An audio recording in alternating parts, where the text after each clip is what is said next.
Hey, welcome to the Change Your World Tour. Oh, I could say book tour, but I'll be honest with you, that would be insufficient because this that you're a part of is a movement tour.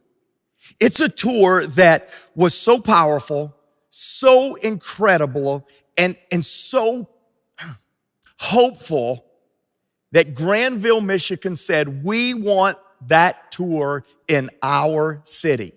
And so I invite you to meet the people in the room in Granville, Michigan. Granville, will you welcome the world to Granville, Michigan?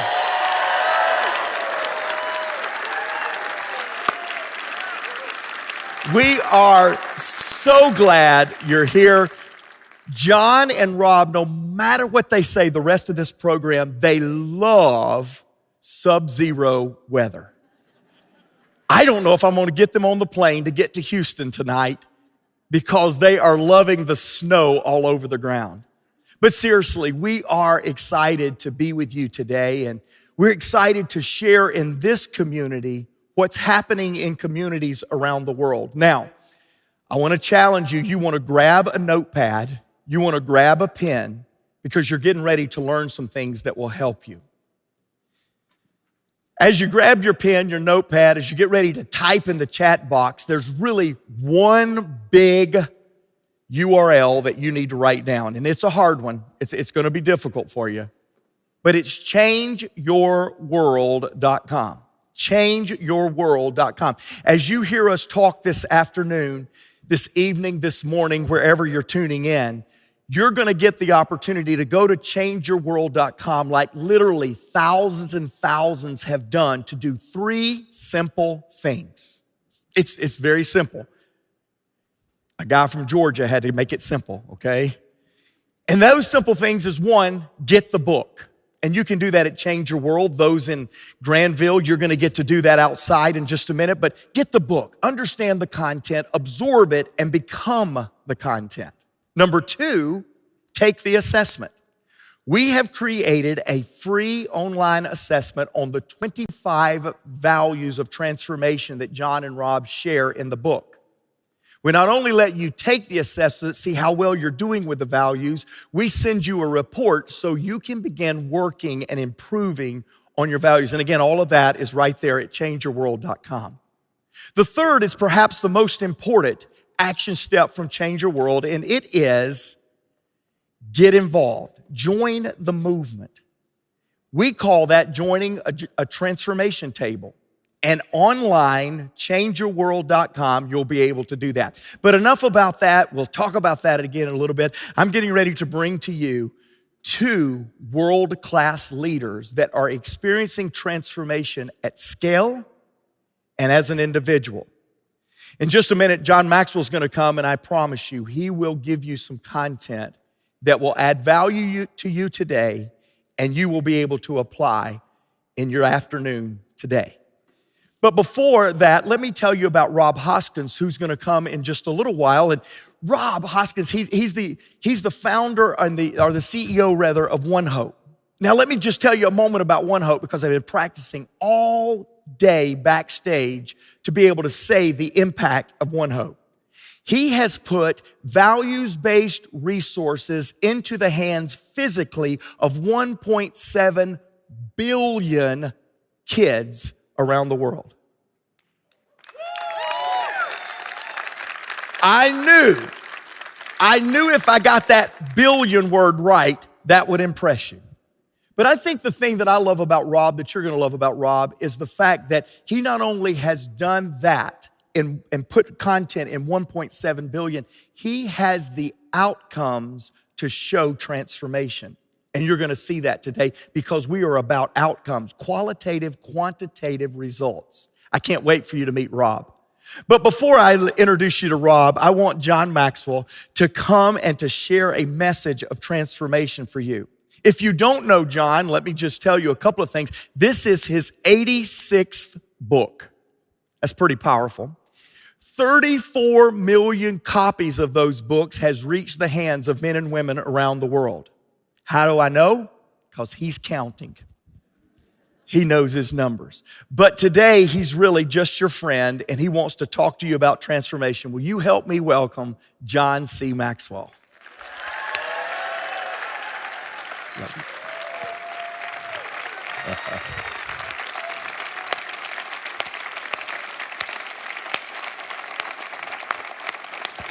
Wow.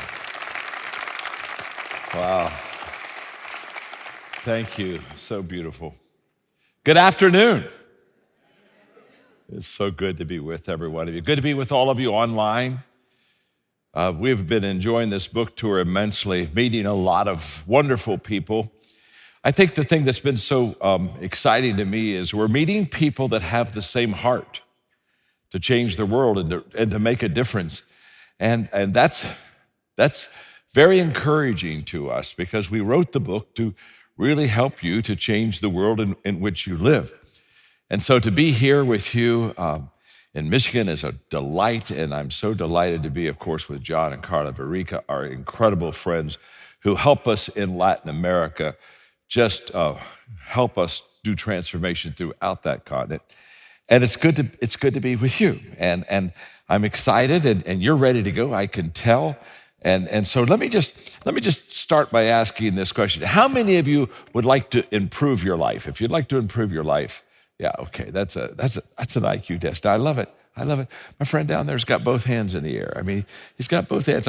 He wants to not improve his life, he wants to really improve his life. So I have another question for you. How many of you would like to improve the life of the person that's seated beside you?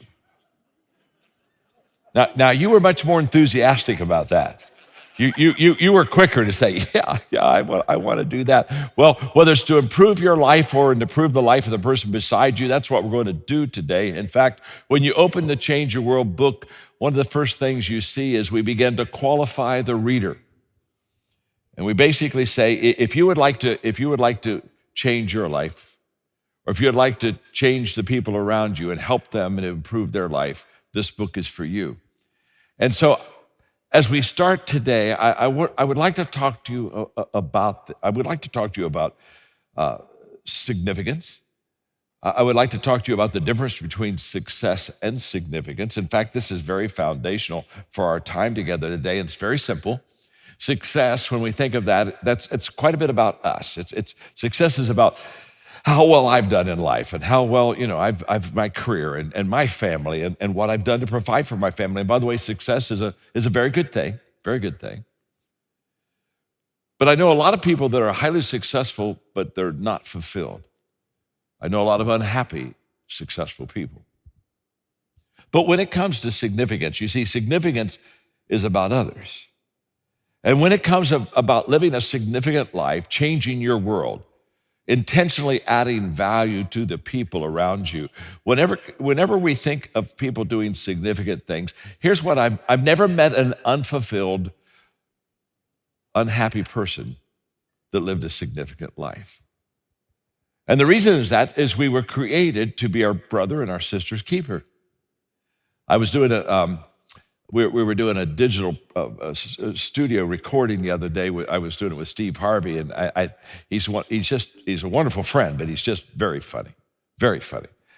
And so the cameras were rolling all day. We did a 6-hour digital product on communication, how to effectively communicate, okay?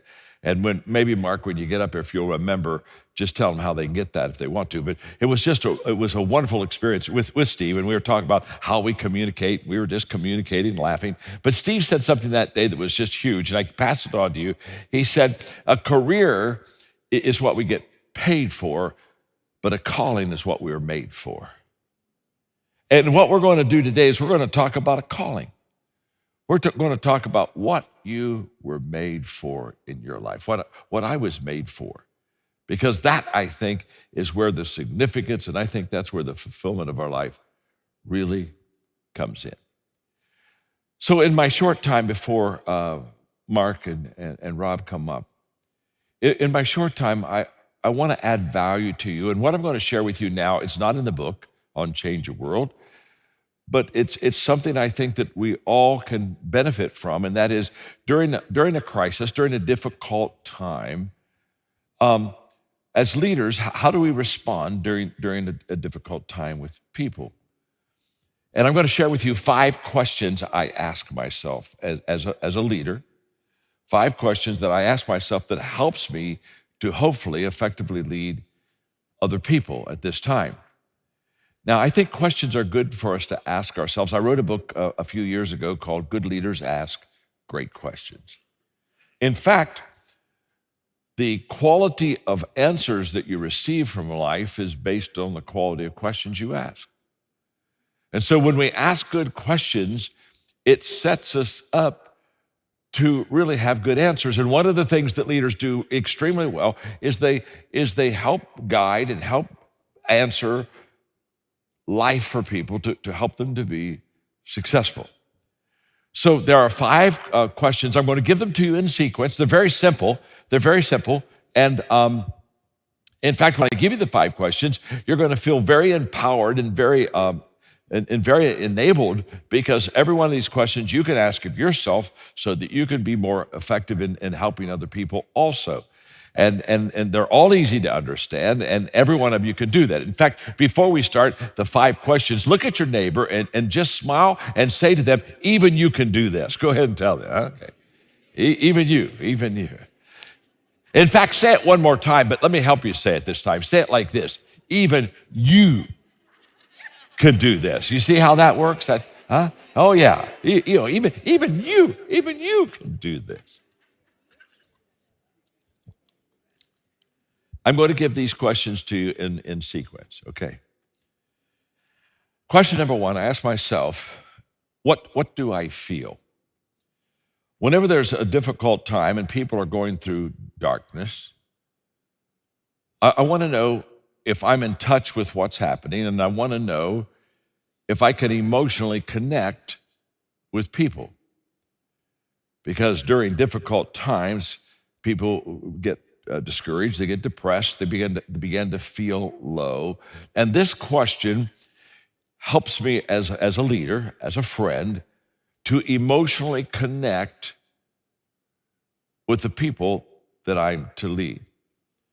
There's a statement that many years ago that I gave, hey, when you're 73, everything's old, okay? That's just the way it is. But there's an old statement that I'm well known for, and that is, people do not care how much you know until they know how much you care.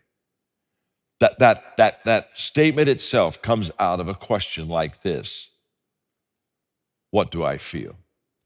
Because you see, when people are going through very difficult times,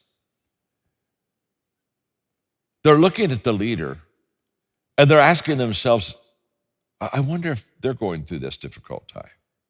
Because there's a tendency sometimes for them to separate themselves from other people, or especially other leaders. And what leaders understand and realize is that before I can lead you, I have to connect with you.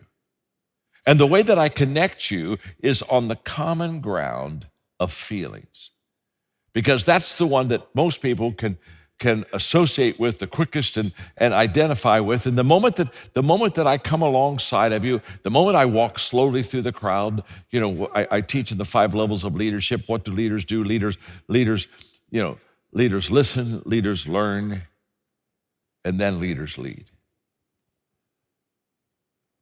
It's the listening and the learning that we get our leadership cues of how to lead people.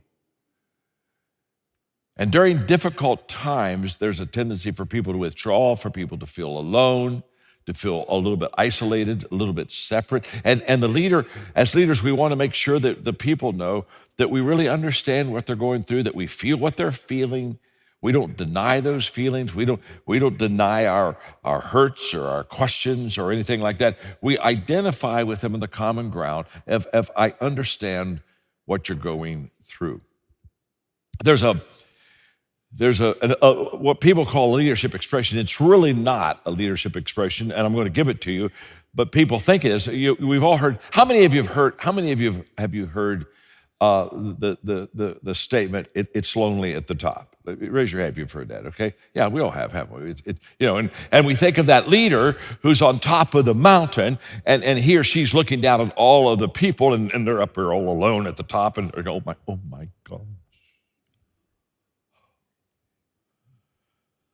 Oh my. It's lonely at the top. Now, a leader never said that. That's not a leadership expression at all. Think about it. If you're at the top all alone, no one's following you. In fact, if you're at the top all alone, you're not a leader, you're a hiker. And I know a lot of hikers, don't you? In fact, if you're alone at the top, get off the top. Because the first responsibility of a leader is to find the people. You find the people so that you can lead the people. In fact, what's beautiful is if we find them and we begin to take them to the top with us, as we take people to the top, we get to the top also. But leaders never cross the finish line alone. That's why leaders aren't the fastest people in the world. The reason why, if you want to go fast in life in a race, you go all alone. You don't wait on anybody. You don't want to have any extra weight. But when leaders cross the finish line, they cross the line with other people, because that's what leaders do. Leaders take people to a better place of life. That's what we do. And so when I ask the question, what am I feeling? How do I feel right now? What I'm doing is I'm intentionally causing myself to connect emotionally with the people that are around me. And that's where we begin our leadership. Leadership isn't based on what we know. Leadership is based upon who we are. And one of the things that people want to know, if they're going to let you lead them, is, do you care for them? That's a huge question. Do they care for me? And if we care for them, now they're willing to follow. So what do I feel? That's question number one. And that helps me to emotionally connect with people. It helps me to be a little more patient, a little bit more kind, a little bit more caring in my process of trying to help people through a very difficult time. So that's question number one. What am I feeling? Question number two is, what do I see?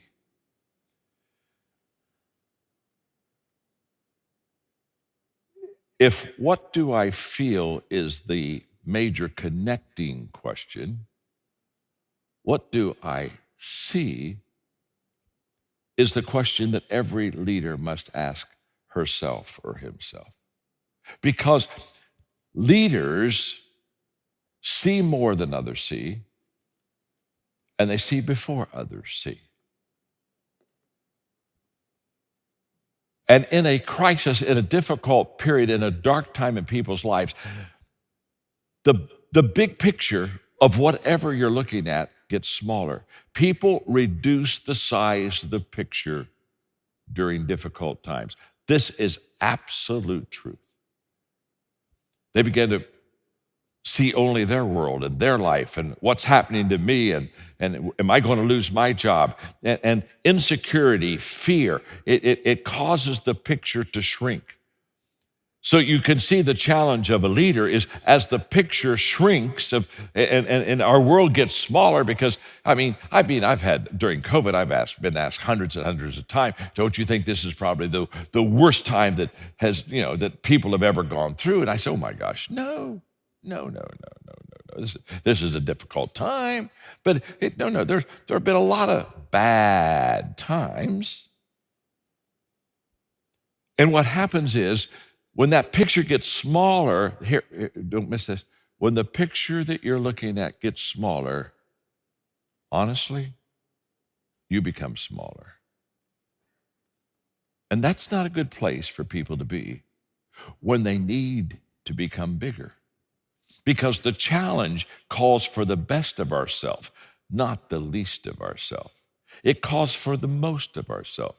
And if I bring and dumb down the picture, I'm not prepared or ready to be the person that I need to be during a difficult time. So I ask myself, what am I seeing? And what I'm seeing, if I'm a leader, is I'm seeing more than other people see. I'm seeing a bigger picture. And let me just put it this way. If you're just in a group and everybody at your table, they see more than you see and they see before you see, let me just say something to you. You're not the leader of the pack. My name is John. I'm your friend. Let me help you here. And so I ask myself, what do I see? Now, why do I ask myself that question?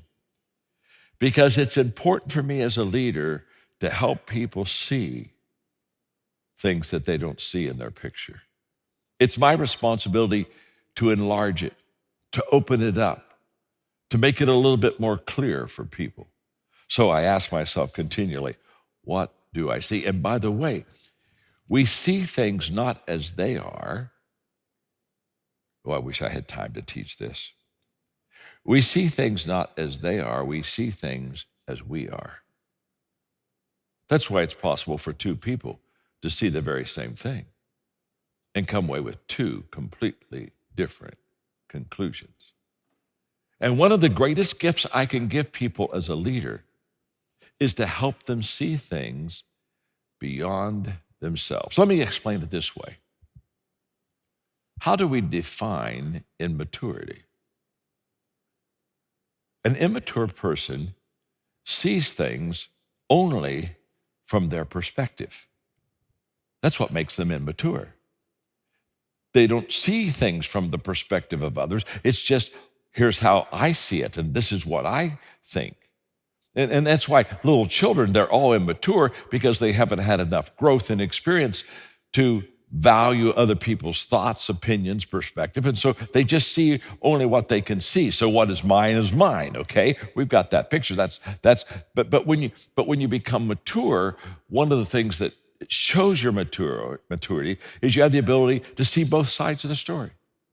You have the maturity to see things from someone else's perspective, and you have the maturity to ask people of a different thought or a different perspective to speak into your life and talk to you. This was huge for me.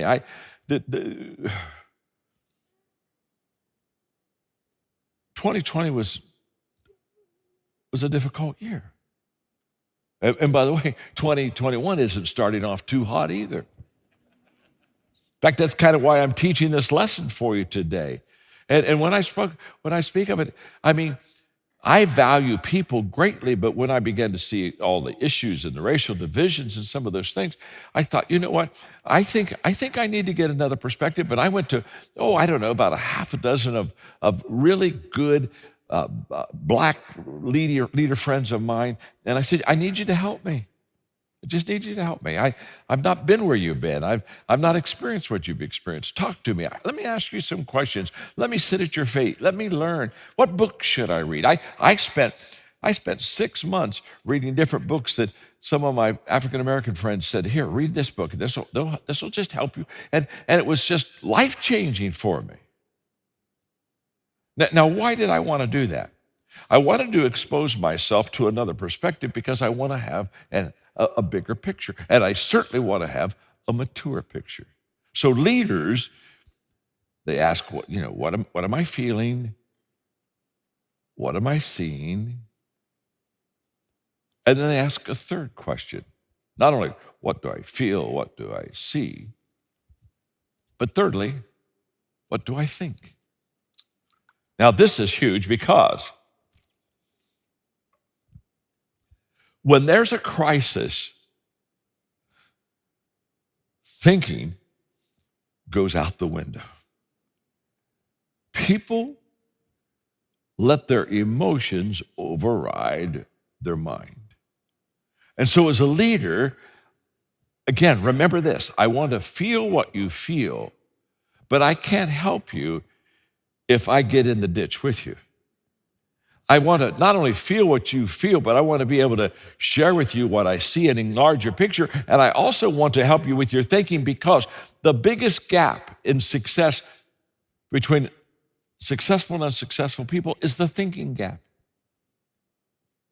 And the thinking gap makes a huge difference. I wrote a book called How Successful People Think. And it's been in fact, I've had several books. I think I have 10 books that have sold over 1 million copies each, some much more than that. But of the 10 books, I only have one book that sold over 1 million copies that didn't have leadership in it, and it was the book on how successful people think.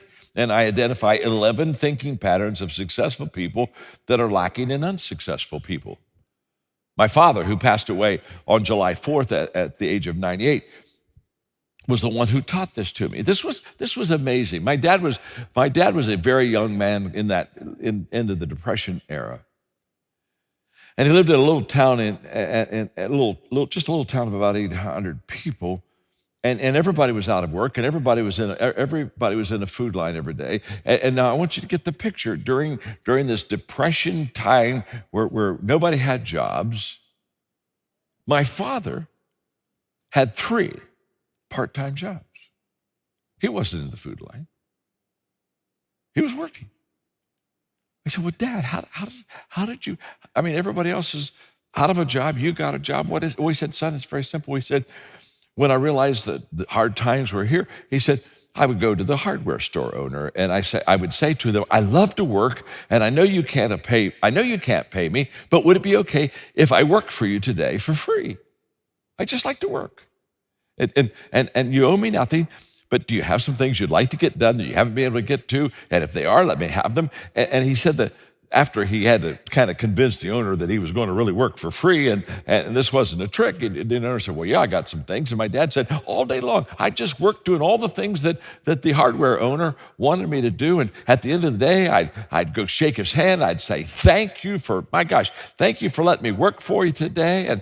And he said, inevitably, he'd say, well, I'm so sorry you worked so hard. I wish I could give you something. Oh, no. No, Dad said, I know. I know. It's okay. I wanted to work for you for free. And then he would say, if at any time in the future you start to come back financially and you need to maybe have somebody work part-time for you, maybe you'll think of me. And he'd let him know where he could be touched. And the next day my dad would go to a different store. And he would do the same thing. And the next store, and he said, I planned on going to a different store every day and just working for free for all these people. And he said, I only got to do that for a couple of weeks, because he said, by the end of the month, I already had 3 part-time jobs. Now, same town, same depression, same economic black picture. One person has 3 part-time jobs, the other person has none. Has nothing to do with jobs, has nothing to do with where you live, has nothing to do with depression, has everything to do with how you think. And during difficult times, most people lose their way in thinking. And as a leader, you and I have the opportunity to help people see things bigger than they could perhaps see it. And we get the opportunity to help people think a little more creatively than normally, think just a little bit more big picture. Question number 4. But before I give you a question number 4, I got to ask you a question here. I mean, your heads are down and you're just digging in here, and you're a beautiful audience, but I got to ask you a question. Are you learning something? Are you learning? I mean, are you learning something? I mean, yeah, you're learning. I thought you were. Just checking. And let me just say one other observation that I've noticed as I'm kind of just teaching here. You're just grabbing hold of it and leaning in. I love this. There's something else I've noticed. You are really catching it. I mean, you just, you got it. I can tell. But I also can tell the person on your left isn't quite as sharp as you are.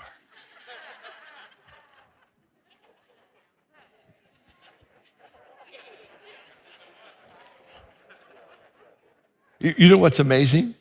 You know what's amazing? You could tell it too, couldn't you? Yeah. What's amazing? As soon as I said that, you just started looking first on your left, and you just and then you're thinking, how could John pick that up? Now, we've still got two more questions. I'm going to bring the boys up here in a moment. But before I give you these final two questions, look at your neighbor, because you know they're not quite as sharp as you are, and say, "It's okay, I'll help you." Tell them that right now. I'll help you.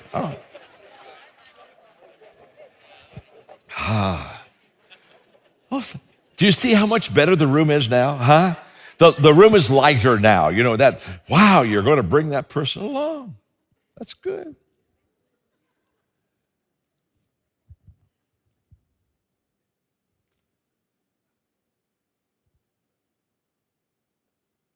What do I feel?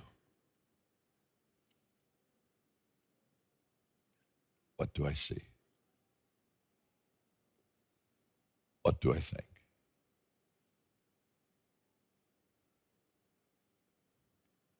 What do I know? What do I know? During difficult times, insecurity is at an all-time high. And people are looking for certainty. They're looking out and reaching out for somebody that has a real sense of confidence. And one of the things that leaders really do for people during difficult times is they begin to give that sense of confidence and that sense of security to them, and they do it based upon what they know. Now, let me real quickly say that during the difficult times, there are a lot of things I don't know. And as a leader, I don't hesitate. I mean, people have asked me 10,000 times, when's COVID going to be over? I don't know. In fact, if anybody tells you they know, run from them. Just get out as quick as you can. But there are a lot of things I don't know. And it's okay. In fact, there's a sense of realness and authenticity and say, well, I really don't know. I don't know that, okay? In fact, I don't think people want a perfect leader, but I do think they want an authentic leader. And so there's nothing wrong with, saying, well, I'm asking that same question myself. I'm not sure when COVID's going to be over. But that's not what I'm talking about. What I'm talking about, what do I know? Here's what all great leaders know. All great leaders know that there's always an answer. They may not even know yet what the answer is. They maybe haven't found the answer. They maybe haven't been able to provide the answer, but all great leaders know that there is always an answer. And because of that, during difficult times, dark times, they're not heavily discouraged because they know there's an answer. And they know that they'll be able to find their way. And so many times I tell people, I just know there's an answer. I'm not sure what the answer is, but hang with me. We're going to find out what that answer is. We're going to discover that answer. There's a way. There's a way out. I know there is.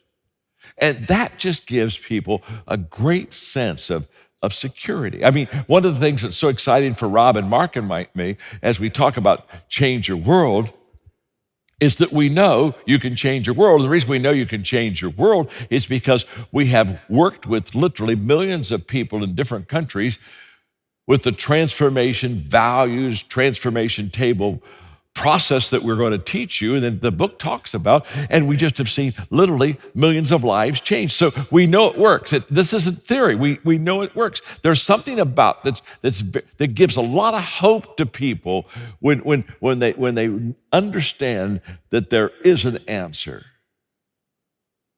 And let me put it this way.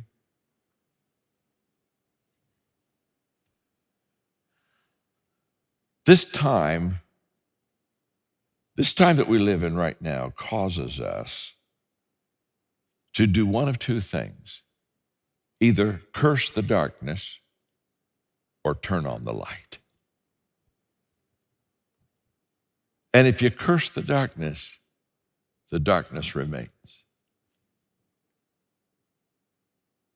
But the moment that you and I know an answer, we can flip the switch and we can turn on the light.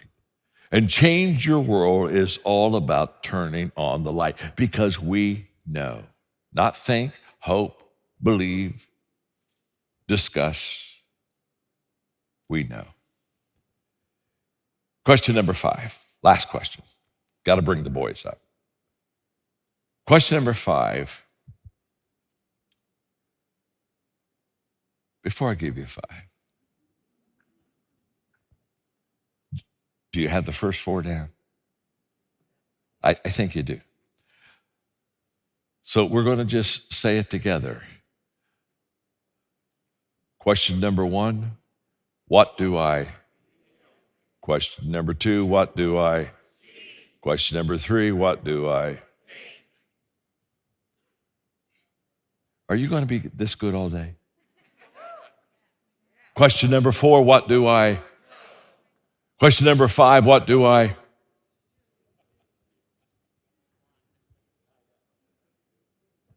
Let's just checking. Because I thought maybe you'd have a better answer than me.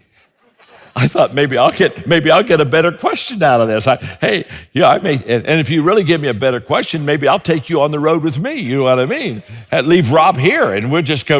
You'll get on the plane with me. You'll go to Houston with me tonight, or Austin. Where are we going tonight? Austin. Yeah, Austin. Okay. I teach leadership. Have no clue where we're going after this. Question number 5. What do I do? What do I do? Because leaders have a bias for action. I was talking to a leader a couple of days ago. In fact, I guess it was our second day on the tour. And I had just a few minutes with him. And he was talking about the challenge, which is right now of leading during this time. And I shared with him that here's what I said, here's what I know, is that now is the time for you to do something. Do something that's positive, do something that turns on the light. You get back into the game. Because what happens is during difficult times, people have a tendency to stop doing things. They have a tendency, they kind of freeze and kind of put themselves in a holding position, and that doesn't help anybody. Nobody has ever stopped in the middle of the tunnel and found the light. You've got to walk to the light. Now, I have a teaching that I don't have time to give today called action attraction. And action attraction just basically says that it's only when we take action that we attract the things that we need, the people we need, the resources we need, the opportunities we need. It's the movement that causes things to move toward us. And in fact, one of the things we're excited about Change Your World is as we get you reading the book on Change Your World, as we get you getting and taking the assessment test, as we get you started becoming part of a transformation table, this action will create attraction of good values, and you'll begin to lift people up. I wonder if you know anybody like I know. Let me describe this person. Let me see if you know somebody like this. Do any of you know, I know some people like this. Do any of you know people that are always getting ready to get ready? They're just always getting ready to get ready. And you ask them, have you done anything yet? No, not yet. I'm getting ready. I'm getting ready. Well, when are you going to do it? Well, as soon as I get ready. I'm getting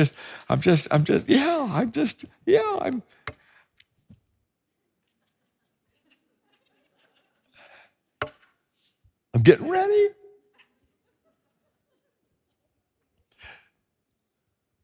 The most over-exaggerated words in the English language are the words good intentions. Good intentions are worthless. Nobody's life has ever been changed by a good intention. It has to be a good action. My dad, when I was little, used to give me the little story, the little parable of the frogs. 5 frogs on a log, he'd say. 4 decide to jump off. How many frogs are left? I'd say 1. Dad'd say, no, 5. Just because you decide to jump off doesn't mean you jumped. We're going to ask you to jump today. We're going to ask you to jump, to Enter into the arena of action and help us change your world. And I want you now, if you will. I'm going to bring Mark, I'm going to bring Rob up here to the stage, and Mark's going to ask us some questions. Would you give these two wonderful, wonderful people a good hand today? Just welcome them, all right? Yeah, good to have you. Come on, guys. How are we doing, Rob? You want some water, partner? Love you, man. Love you. Hey, Mark. Great job. Thank you. Man, Thank you. John's on fire. Well, it's these people here. It is. It's their fault. They're It's their bringing fault. it out of you. If they'd have been a bad crowd, I'd have had you guys up here 30 minutes ago. But when they're just pulling it out of you, what do? You just keep delivering. And now we're all hoping that these two guys can maintain this standard, aren't they? Huh? Yeah. Okay. No pressure. Hey, Well, no, there's no pressure. Besides, I'm the person on your left. Yeah, that's right. That's right. I did notice that. What you laughing? You're on my left. Hey, let's jump in. I've got questions online. We may have some questions here in the room, but let's talk about the book. Let's talk about the movement. And John, at 86 books, less than 5, I think it's only 3, co-written by somebody else. You just never went that route. But yet on this book, the importance of this book, perhaps the best book that you're going to pour the most in that you've ever written, you chose to partner with Rob. Tell us a little bit about that decision. You know what? When you mentioned that,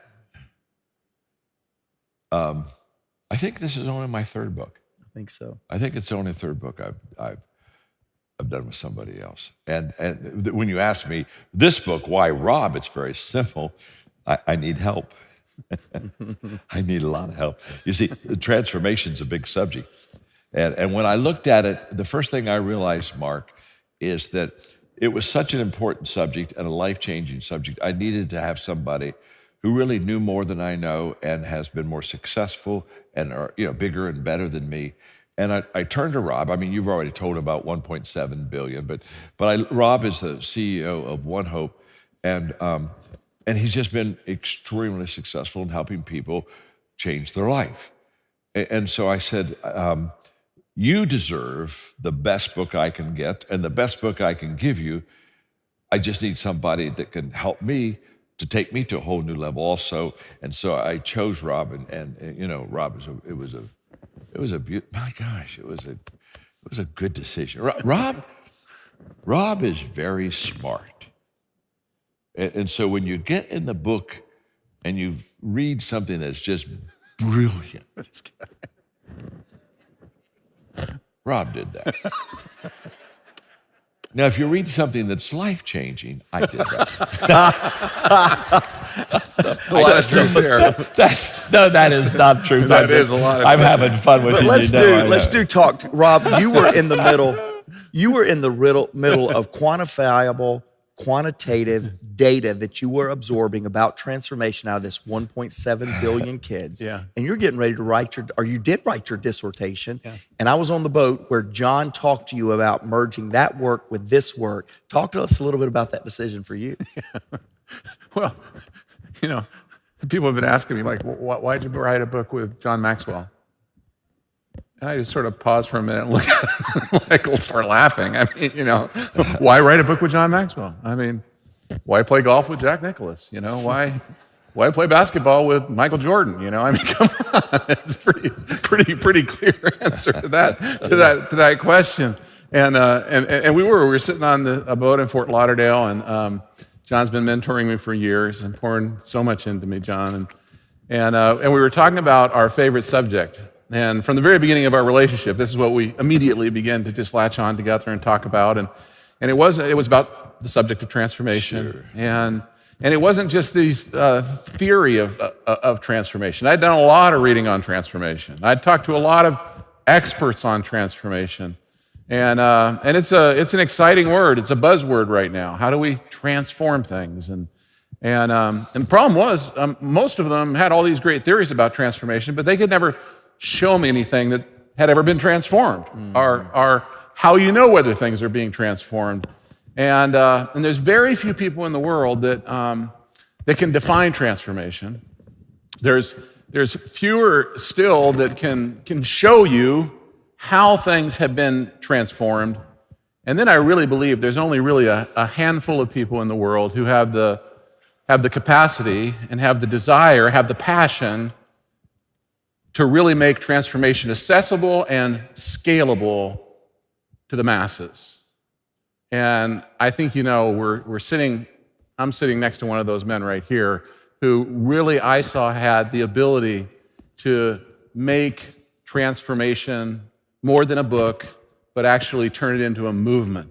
Yeah. And if this world ever needed a movement of value-based transformational leadership, I think it's right now. Wouldn't you agree with me? I agree with that. And so we just said, wow.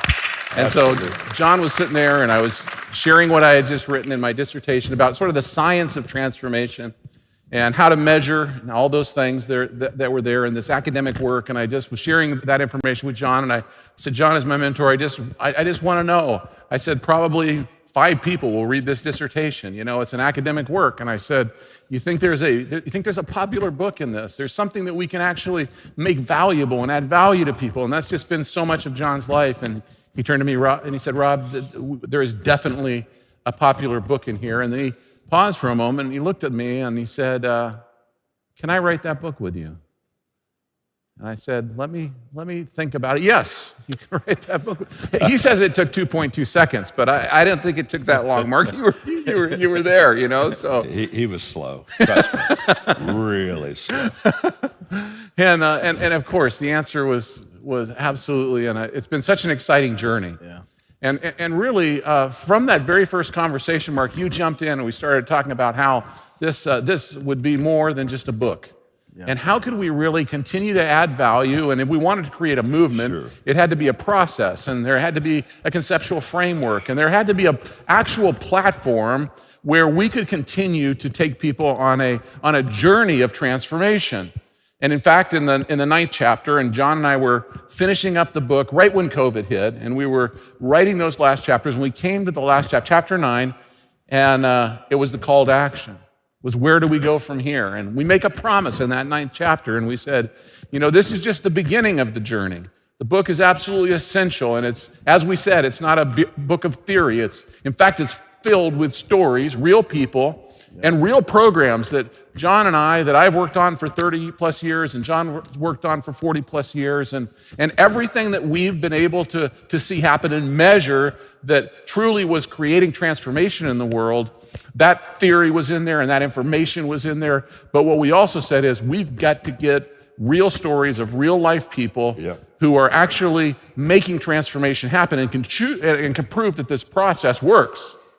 So it's full of all kinds of stories, incredible stories of amazing people from around the world that we've worked with, that we've encountered.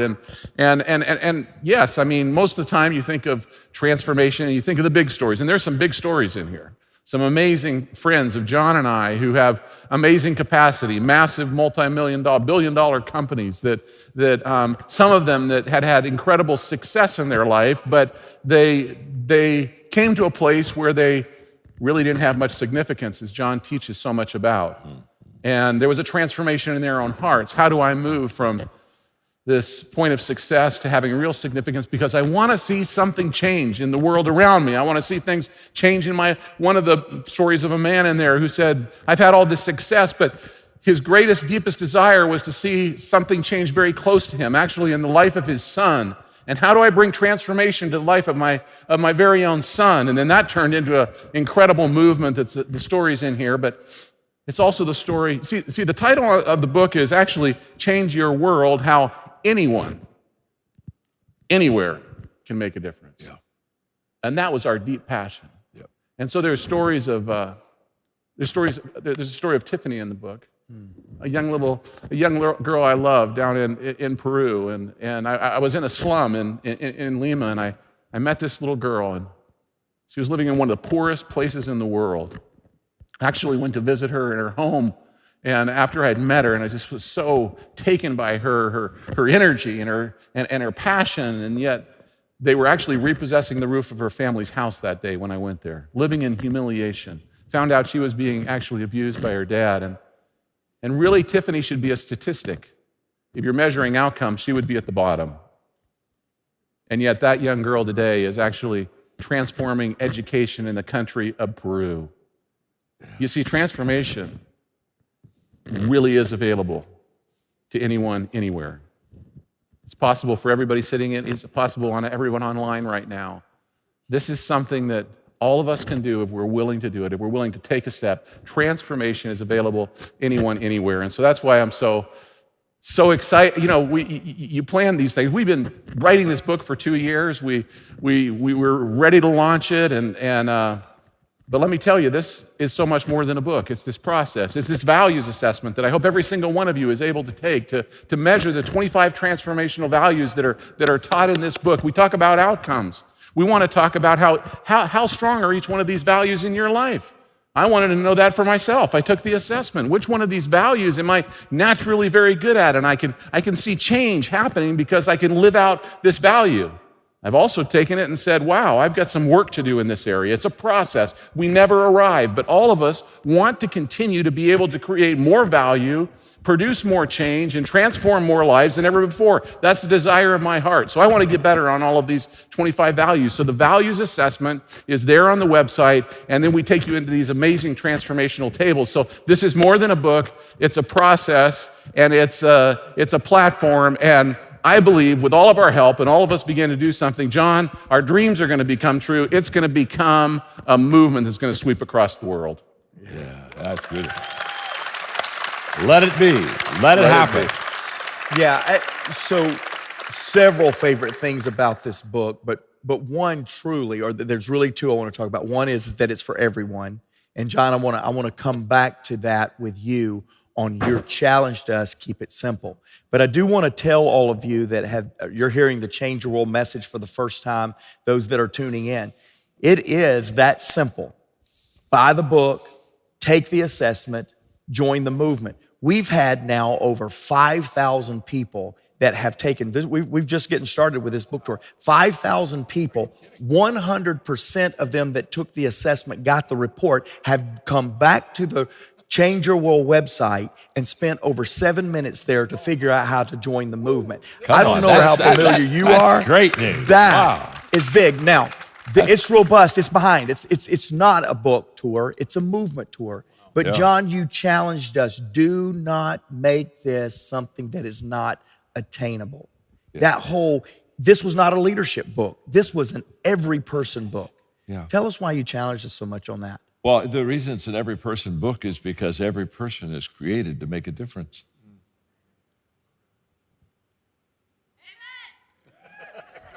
Yeah, you're right. Amen.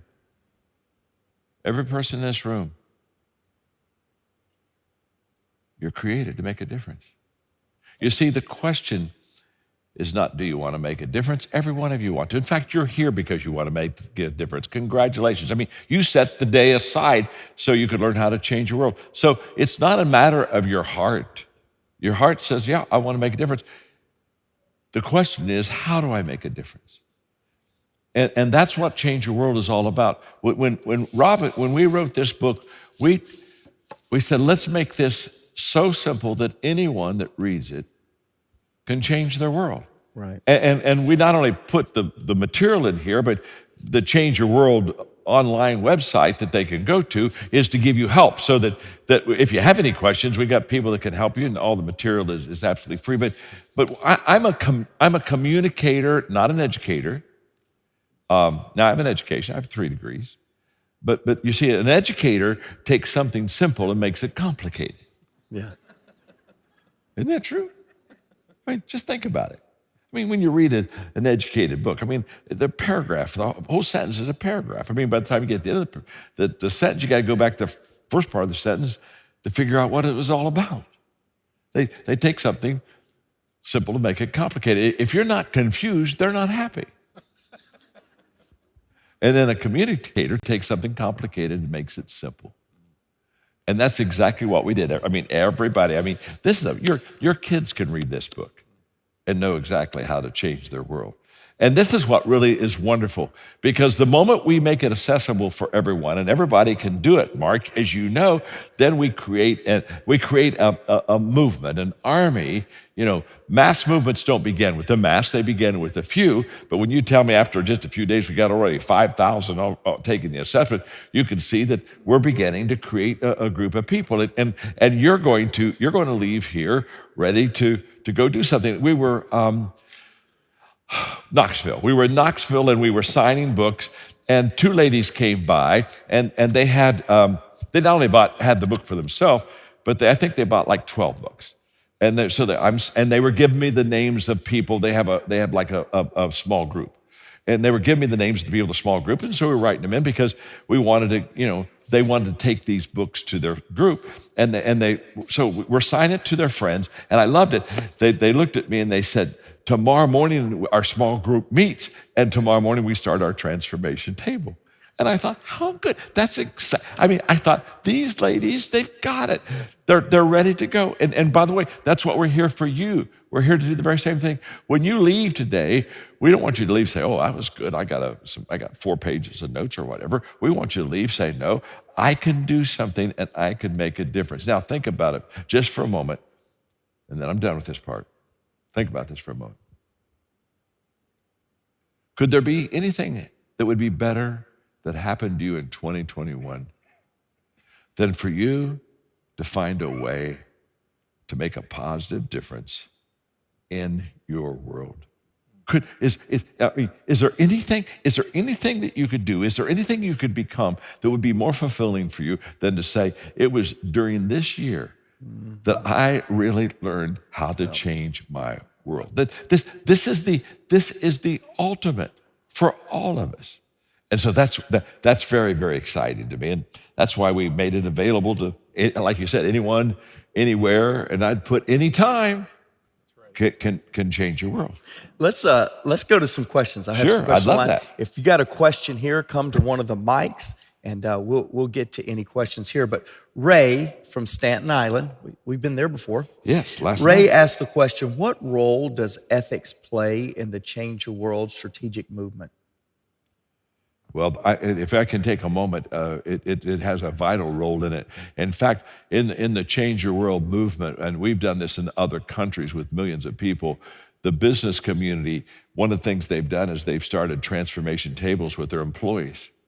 And again, go over the 25 values. But think about it. Some of the values that we teach are hard work, integrity.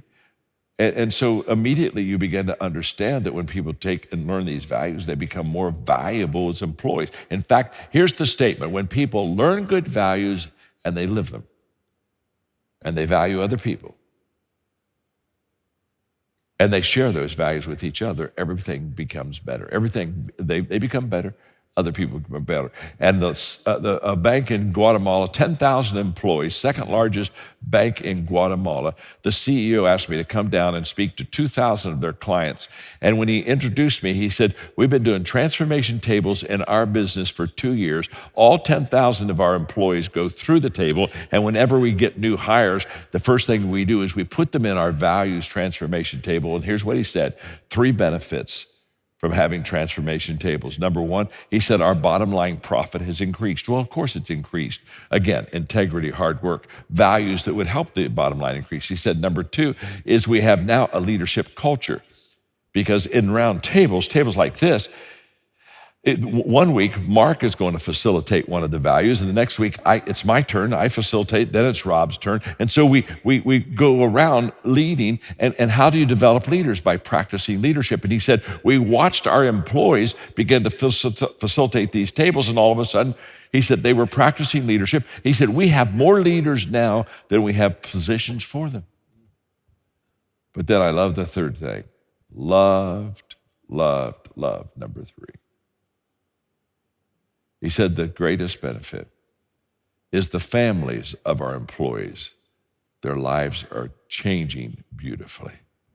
The employees were taking the values home, sitting down with their kids, their spouse, and they're sharing it with it. And all of a sudden, there's this incredible transformation. So this is what's so exciting to all of us, is because this will work for you. In fact, look at your neighbor and say, this will work for you. Go ahead and tell you. Just tell them that right now. In fact, look at them and say, why do you think I brought you here today? Hello? Huh? Hello? Let's get a question here. Yes, let's get a question. Granville. Hello, my name is Tony from Macomb Township, Michigan, and some of this may be in the book, but I was really feeling what you're talking about with transforming the lives of people that are closest to you. And I think sometimes I've maybe made a bigger impact with those that I haven't known as well than those that are closest to me. What advice can you give that may not be in the book, or I haven't had a chance to read it yet, that we can do to try to change the lives of those that mean the most to us, close friends, close family? That's beautiful. Well, I think that's when we were looking at how to create outcomes, how to create transformational outcomes, it becomes so easy to sort of exactly what you said. I couldn't agree with you more. Sometimes it's so much easier to say, well, I can help change the lives of the people out there, you know, that are kind of at a distance, very different from me. It doesn't affect my... Boy, when it gets personal, when you start thinking about, wow, there's some dysfunction in my own life. There's some dysfunction in my own family, those that are closest to me. And oftentimes we get so emotional. It comes back to John's teaching today. When it gets so emotional like that, it's almost like, anybody ever been to a Thanksgiving dinner with a family sometimes and it didn't quite go great? I mean, you know, around those holiday dinner tables, because there's so much emotion swirling around there, and you're kind of like, how could I bring value to those that I love the most and those that I care most about? And so much of the time we make the mistake of starting to point fingers at each other, say, well, if they would only do that, if I could only see this change in their life, if I could only, we try and fix them. And that's where we get in real trouble with those that we love the most oftentimes. This is what I love about the process that we've learned through time, and that is to get them in a round table. Because when you're with people, and it's not just about family dysfunction, it's about community dysfunction. When we see all the strife taking place and the polarization right now in America, I don't think we've ever been more polarized than any time in our history. I mean, it's just so toxic out there. And how do you fix those kind of relationships? Well, it's easy to get on social media, and as John said, just to yell against the darkness. It doesn't change anything. And what I found, if you can get people close to each other, and you can get them to talk about meaningful things with one another and listen to other people. And that's what the round table does. And then you're not talking about your own necessary opinion, but together as a group, you're talking about a great value and how to instill that in your own life. And suddenly we see change begin to take place in relationships, in families, in communities, in businesses, as we see these conversations being had. And we are so desperately needing to have some wonderful, positive conversations built on these values that we talk about. So I would just encourage you, give the book to them and then begin to say, let's do a round table together. And then you start getting into those values. You're going to see some miracles begin to take place in your closest relationships. I can almost guarantee, I can guarantee it. We've seen it happen so many times before. For sure. That's fact. That's very good. Yeah, start with your family. Let's go right here. One more question here in Granville. Thank you. Sorry. I'm a local HR leader at a very large company in West Michigan, in charge of changing our culture.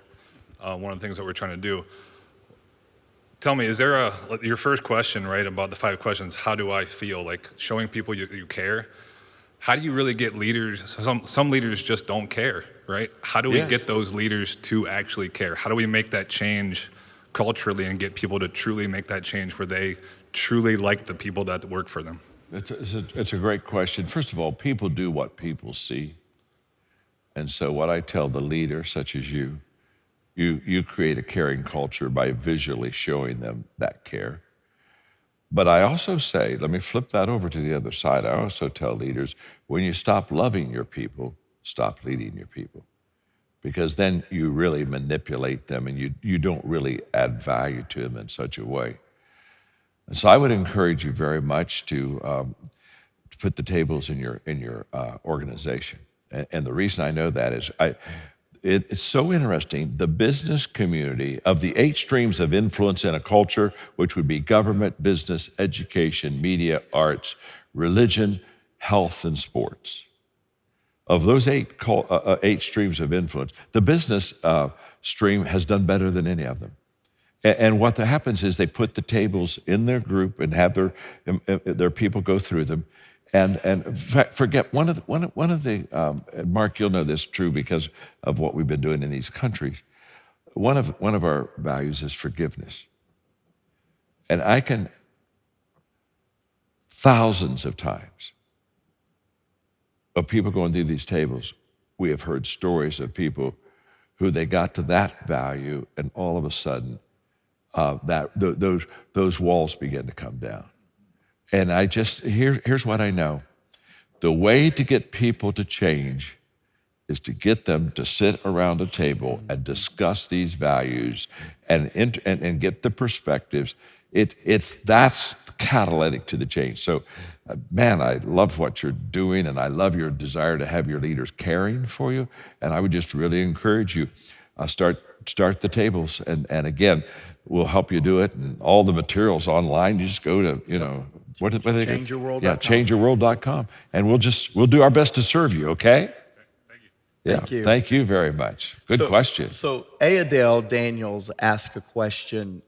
She asked this question: how do I join the Change Your World movement?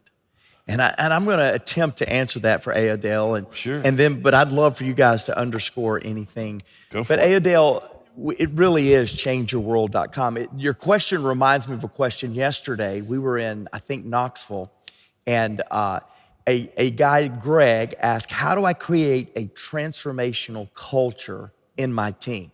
And I love the question, one, because it's somebody that's saying, I'm ready to go do something. Tell me what to do. And Adele, your question, as well as Greg's, really is, we've tried to keep it simple for everybody in here. If you will go to changeyourworld.com, even if you don't want to pick up the book, don't tell them. But if you don't want to pick up the book, go get the assessment. It will add value to you. Now, I know everybody here, as well as many of you online, have the book, but getting the book, taking the assessment is part of the journey. It's the beginning of the journey, but getting this culture started, that's what this book is all about. We were answering that question for Greg, and a school superintendent in Knox County in Knoxville, Tennessee, where they talk I'm glad like you're me. telling this story. Yeah. Because this story, this will give you great hope. Tell the story. So they talk like me down there, so I really understood this. So the school superintendent said, I've got 4,000 educators that I want to get this book to. And John, I make a commitment to you. We're going to change the kids in Knox County by starting with the 4,000 educators in our community. So he said, I'm going to do it. I just got to go figure out how to get the budget. In the same room, another guy says, well, I just happen to have the budget. I'll buy those 4,000 books and we'll get every one of those educators the book so they can start transformation in Knox County. Isn't that beautiful? Huh?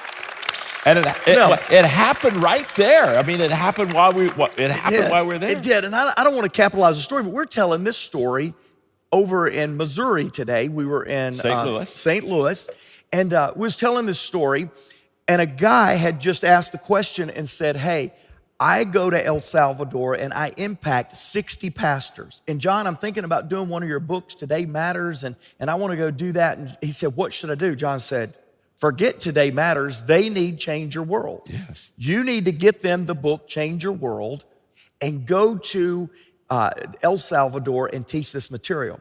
He did not know that a business guy right behind him, a business guy named Nathan, works at Benchmark Mortgage, was standing right beside him and had adopted 7 children from El Salvador.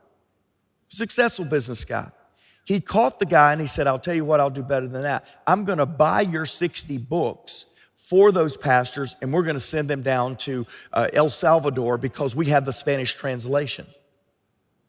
Now that's pretty exciting too. Isn't that beautiful? This is just our dream coming true. Now, It's catching on. It's catching They're on. telling me this down front just about 4 hours ago in St. Louis, and a teacher is behind them. This is all fresh stories. It's not in the book. This just happened. A teacher of 65 kids in the junior high school of Chesterfield, Missouri is standing right behind him. She said, I'm sorry, I'm eavesdropping, but I'm standing in line because I want to activate my 65 students to do something that'll give them a worldview. Would you mind if we use the Change the World process, create a platform, use a private group, and let my 65 high school students Work with the 300 students that you're serving in El Salvador, and we create a group of values-based, student-based learning, peer-to-peer learning on the Change Your World platform.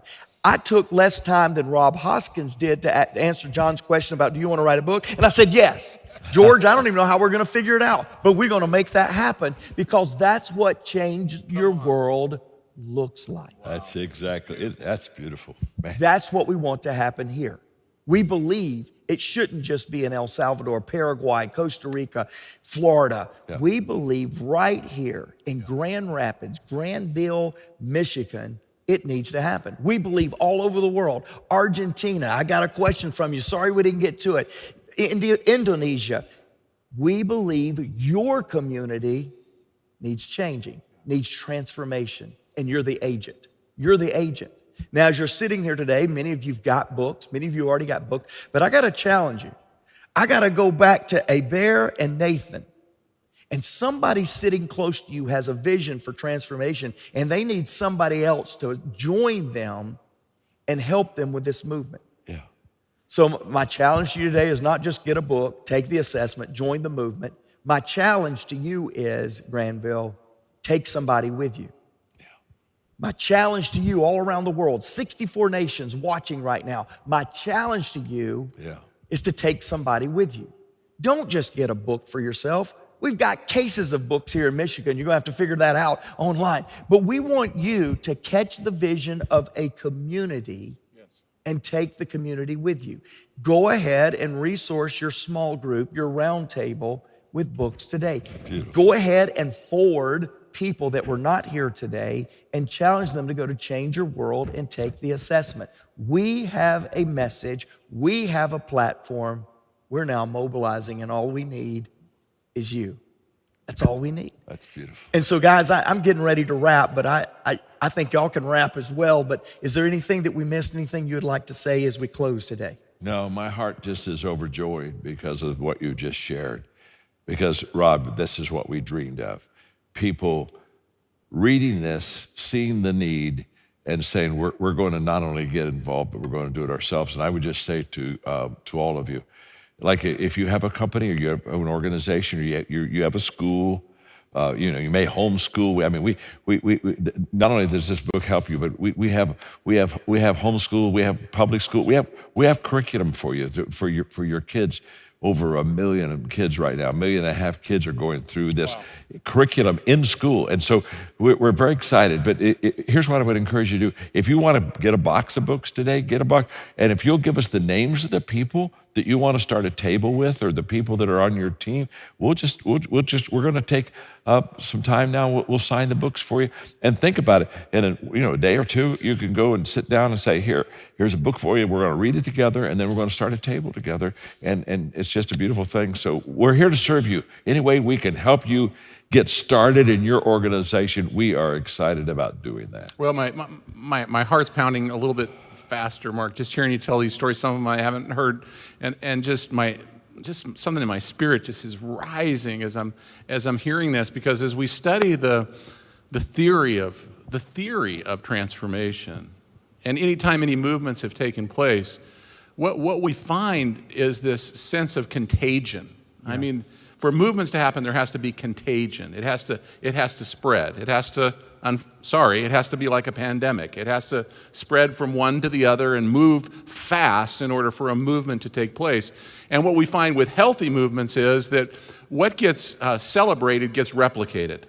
And what we're hearing right now are stories of celebration. And if you're a leader, you can't listen to these stories without doing what John says. You see what others don't see. That's right. And as we were telling these stories, if you're a leader out there, you're saying, okay, I can see who needs this. I can see who needs value in my community, a nonprofit, a school, a business, my family, whatever it is. If you're a leader, there's something stirring in your spirit, and now it's time to, and you know what you're doing right now? You're dreaming. And dreaming is all part of having a vision. I've heard John say it, and I've heard my dad's, heard so many times from my father and his mentor, Peter Drucker, and you've probably heard this too from them, and you know, a vision without action is just a dream. And I think there's a lot of people dreaming out here, but what we want to do with Change Your World is turn dreamers into dream makers. Yeah. And you can be a dream maker right now. Yes, you can. Those dreams that are stirring in your heart right now, you need to activate. And the way you activate, that's why we wanted to make it simple. We wanted to say, we knew that if people got excited as we are about this, they'd ask us, as leaders, you get this. They always ask this question, now what do I do? Now what do I do? And we didn't want to wait until the book came out to say, oh, wow, I wonder what they could do. Yeah. Let's try and figure out, John. Yeah. Hey, the book worked. People are buying it. We wanted to say, let's give them a path from the very beginning. And so we have charted out that path, and we can answer that question right. What can you do? Simple. Get the book, read the book, buy it for others, get them on to the site, get them to take the values assessment test. Yep. We'll be able to measure what we need to do next. We'll start putting you into groups, transformational groups. You'll start leading those groups, or you'll start attending those groups, and you'll get others to do it. And then we've got a whole other plan of how you can take all the other dreams that are born out of this process and begin to activate them so that anywhere, everywhere, yep, right now, people can begin to make a difference in their world. Absolutely. That's ChangeYourWorld.com. Join the movement. Hey, will you help me thank John Maxwell, Rob Hoskins for writing this book?